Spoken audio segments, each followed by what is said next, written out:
Really observing, hearing without listening, and, touching without actually feeling anything. Right. The sensory input is happening, Yeah. obviously, but our conscious attention is completely divorced from the physical experience. To understand how this practice actually functions, Yeah. we have to look at the underlying mechanics of that displacement. Okay, let's unpack this because I want to propose an analogy to you and to our listeners for what the text is describing here.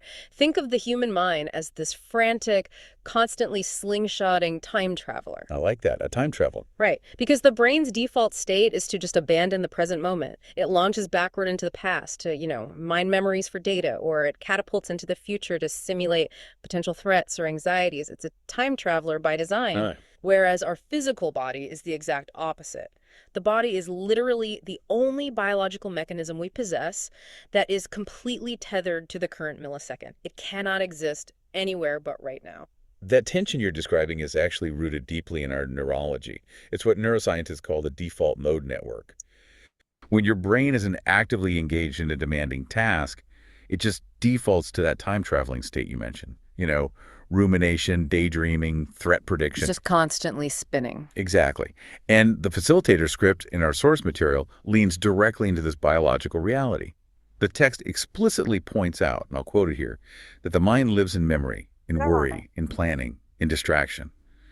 But the body always lives in the present moment. It's such a stark contrast when you put it like that. It is, and it leads to the central thesis of this entire practice. The core principle is that the mind cannot race and deeply observe at the same time. Okay, wait.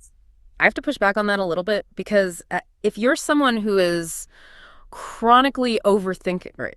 Like if your default mode network is just permanently stuck in overdrive, how do you just force your brain to stop racing? Well, that's the thing. Because you can't just mandate presence. I mean, telling an anxious, time-traveling brain to just quiet down usually just creates, I don't know, a secondary layer of performance anxiety. Yeah, no, you're totally right. And the antidote here is that you do not force it to stop at all. Really? You don't try to clear your mind. No, because forcing implies cognitive restriction, which takes intense mental effort and actually just keeps you trapped in your own head. Instead of building a dam to stop a rushing river of thoughts, this text suggests using the five senses as a physical doorway to step out of the river entirely. Step out of the river, okay. Yeah, as the source text states, awareness isn't about doing more, it's about noticing more.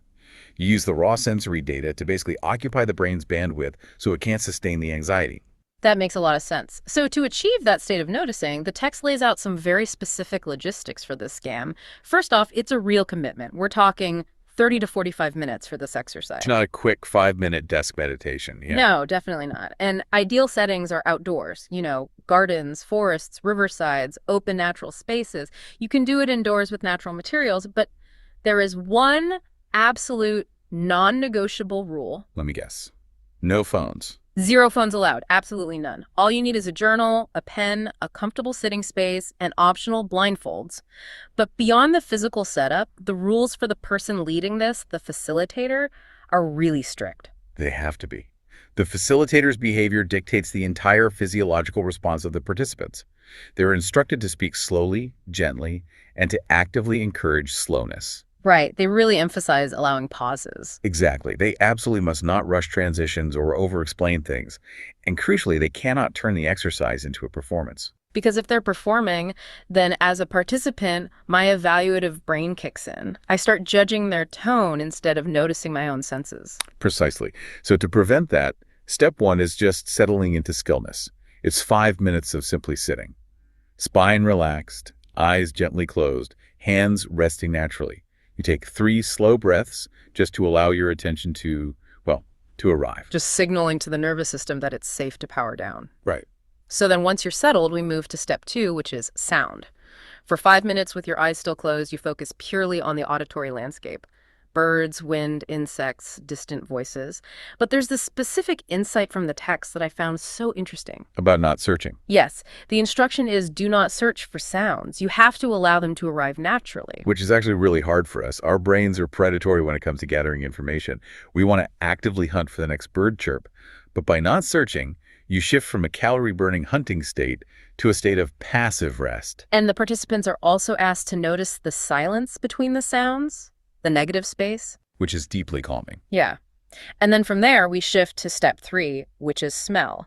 For about 3 to 5 minutes, you inhale slowly to pick up soil, grass, flowers, maybe moisture or wood. And what's fascinating here is how the text explicitly links smell to memory, emotion, and presence. Of all our senses, smell actually bypasses the brain's central switchboard, the thalamus.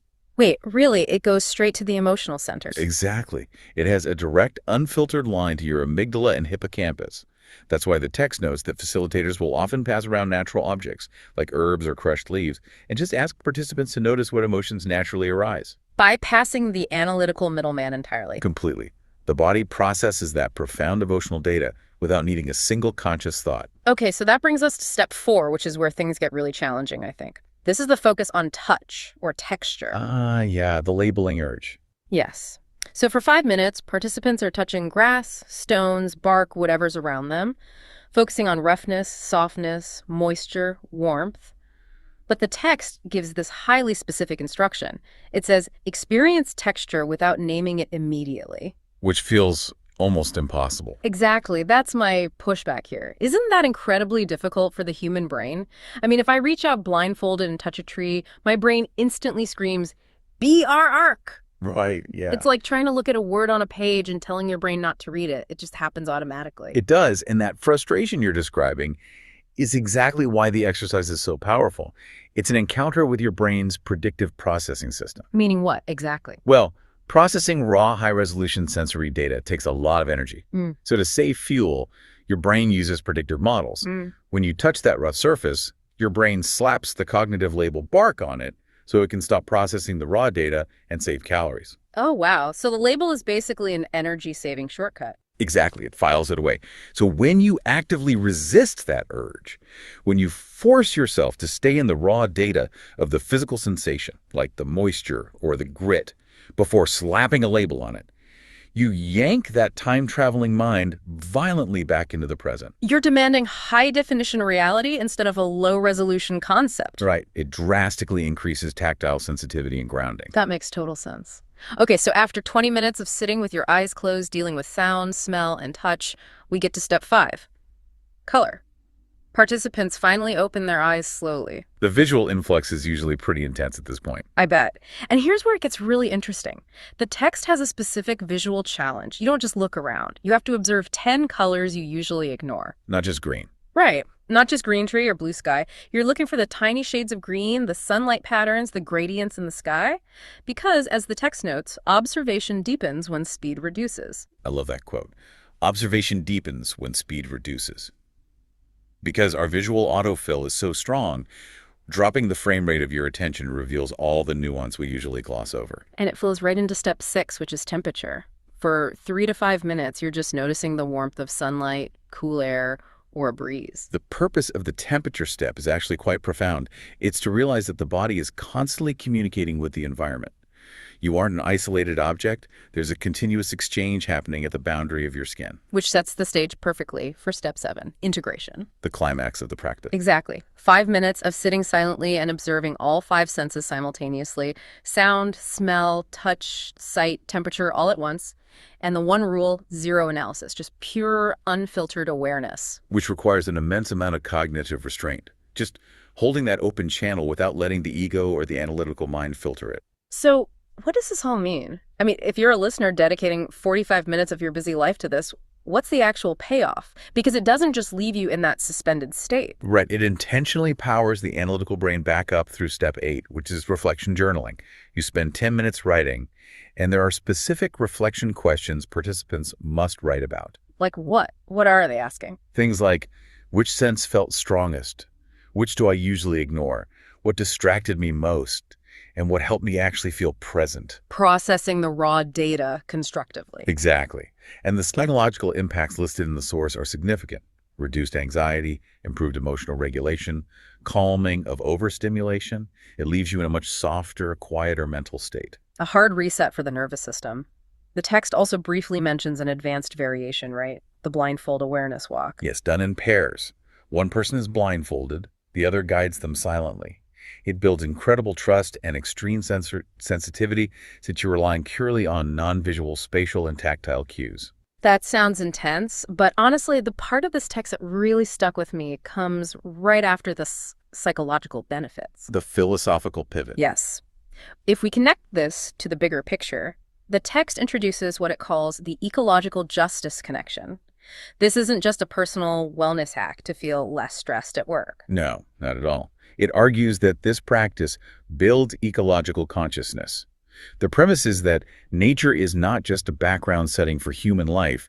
We are part of the ecosystems. And there's this one specific line from the text that just hit me so hard. It says, people protect what they deeply experience. It's a profound statement. It really is. It means awareness literally increases our capacity for care and responsibility. Because if you never slow down to notice the specific texture of a tree or the gradients of a sky, the environment just remains this abstract concept, and it's really easy to neglect an abstract concept. Right. If you have a deeply observed, lived physical relationship with something, you inherently value it more. And that leads perfectly into how the text recaps the journey. I want to read the closing reflection script from the source material because it ties all of this together beautifully. Go for it. It says, "The world has always been speaking. Most people are simply too distracted to notice. Awareness begins when attention returns to what was already here." Returns to what was already here. That is just excellent. So as we wrap up today, I want to challenge you, the listener, to take just one piece of this deep dive into your day today. You don't have to go sit in a forest for 45 minutes, but try this. On your